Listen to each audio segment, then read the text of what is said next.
Nagsilikas kahapon, ika-30 ng Hulyo ang ilang residente sa bayan ng Makunakon sa Isabela dahil sa banta ng tsunami. Ayon sa abiso ng Philippine Institute of Volcanology and Seismology, isang 8.7 magnitude na lindol ang yumanig sa Russia dahilan upang maglabas ng tsunami alert ang ahensya.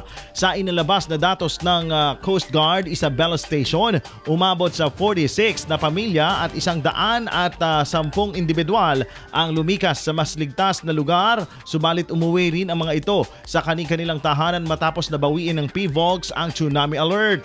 Sa kabutihang palad, walang bahay na nasira o pinsalang naitala ang naturang bayan. Gayunpaman, nananatili ang pagbabawal sa paglalayag ng mga motorbangkas at iba pa mga sasakyang pandagat sa buong lalawigan ng Isabela, lalo na sa mga coastal areas tulad ng Makunakon, Dinapigue, Palanan at Divilacan. Inihayag din ng Coast Guard Isabela Station na sa mga ganitong sitwasyon, nakikipag-ugnayan sila sa lokal na pamahalaan para sa mga relief assistance, lalo na sa mga mangingisdang naaapektuhan. IFM News.